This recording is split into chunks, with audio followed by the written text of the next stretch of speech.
숨겨진 복지 혜택을 알기 쉽게 전달하는 KGS 복지특파원 김 기자입니다. 정부가 상생의 연금개혁안으로 연금개혁 논의를 본격적으로 실행합니다. 보건복지부는 국민연금 심의위원회를 열어서 연금개혁 추진계획을 확정하고 제5차 국민연금 종합운영계획에 이어 후속 방안을 발표할 예정인데요. 오늘은 지금까지 정부가 발표한 연금개혁에 대한 내용들을 정리해보며 앞으로 연금개혁이 어떤 방향으로 진행될지 돌아보는 시간을 갖겠습니다. 몰라서 못 받는 복지 혜택, 이젠 놓치지 말자. 구독과 좋아요, 알림 설정을 눌러주시면 보다 빠르게 소식을 받아볼 수 있습니다. 복지부는 지난해 10월 제5차 국민연금 종합운영계획을 통해 연금개혁 방향성과 5대 분야 15개 추진과제를 제시하며 연금개혁특별위원회는 이를 토대로 공론화를 실시하였습니다. 공론화의 결과는 노후소득 강화, 세대 형평성 제고, 재정 안정화, 기금 운용 개선, 다층 노후소득 보장체계 정립이었지만 여론을 통합하는 데는 실패했는데요. 보건복지부는 지난 9월 4일 연금개혁 추진계획을 심의하고 확정하였습니다. 복지부 발표에 따르면 연금개혁이 매우 시급한 과제인 만큼 개혁 논의의 계기를 마련하고 여야 간 조속한 합의를 위해서 개혁안을 마련했다고 하는데요. 이번 개혁안에는 국민연금뿐 아니라 기초연금, 퇴직연금, 개인연금 등 다층 연금체계 틀 속에서의 구조개혁 방안이 있으며 고령화와 저출산 상황이 반영되어 있는데요. 이번 개혁안의 추진 방향은 3가지입니다. 첫 번째, 장기적으로 지속가능한 국민연금 제도로 개편합니다. 이를 위해서 우선 보험료율을 현행 9%에서 13%로 4%포인트 인상합니다. 보험료율은 1988년 국민연금 제도 도입 당시 3%였으나 1993년 6%, 1998년 9%로 인상된 이후 계속 유지되고 있습니다. 복지부는 21대 국회 연금특위 및 공론화 논의 내용, 국민적 수용성 등을 고려하여 13%까지 인상하되 보험료율 인상으로 인한 국민 부담을 최소화하는 차원에서 단계적으로 인상하는 방안을 추진합니다. 다음으로 명목소득 대체율을 기존 40%에서 42%로 조정합니다. 명목소득 대체율은 은퇴 전 소득 중 연금으로 대체되는 비율을 나타내는 지표로 연금제도의 소득보장 수준을 보여줍니다. 국민연금 도입 당시 70%, 1999년 60%, 2008년 50%로 낮아진 이후 매년 0.5%포인트씩 인하되어 2028년까지 40%로 조정될 예정이었으나 재정 안정과 함께 소득 보장도 중요하다는 공론화 논의 내용 등을 고려해 올해 소득 대체율인 42% 수준에서 논의해 나갈 계획입니다. 다음으로 기금 수익률도 1%포인트 이상 제고합니다. 기금 수익은 국민연금의 지속 가능성을 제고하는 주요한 수단으로 1988년 제도 도입 이후 2023년 말까지 5.92%의 누적 수익률을 기록하고 있으며 기금 규모도 1036조 원에 달합니다.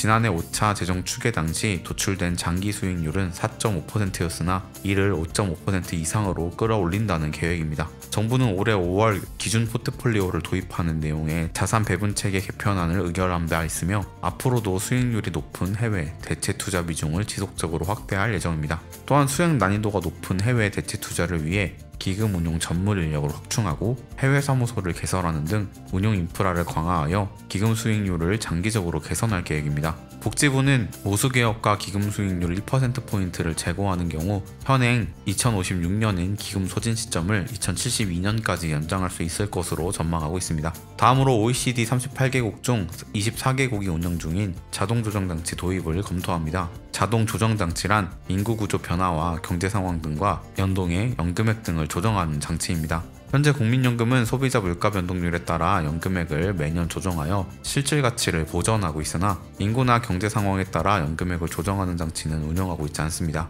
복지부는 최근 저출생 고령화 추세와 기금 재정 상황 등을 고려해 연금액의 기대 연명 또는 가입자 수 증감을 연동하여 연금 인상액을 조정하는 장치 도입 논의를 본격 추진해 나갈 계획입니다. 복지부는 재정 상황 등에 따른 3가지 도입 시나리오를 제시하였으며 도입 시점에 따라 기금 소진 연장 효과도 달라질 것으로 전망하고 있습니다. 두 번째, 청년과 미래세대 부담을 완화하고 제도에 대한 신뢰를 높일 계획입니다. 우선 세대 간 형평성 제고를 위해 20대부터 50대까지 출생 연도에 따라 보험료율 인상 속도에 차등을 두는 방안을 추진합니다. 보험료율을 13%로 인상할 때 2025년에 50대인 가입자는 매년 1%포인트, 40대 0.5%포인트, 30대 0.33%포인트, 20대는 0.25%포인트씩 인상하는 것이 주요 내용인데요. 보험료율이 인상되면 납입기간이 많이 남아있는 젊은 세대일수록 보험료 부담은 커지게 되는데 두 차례 개혁으로 명목 소득 대체율도 인하되고 있어 청년 세대들은 상대적으로 부담은 크고 혜택은 적어질 수밖에 없는 상황입니다.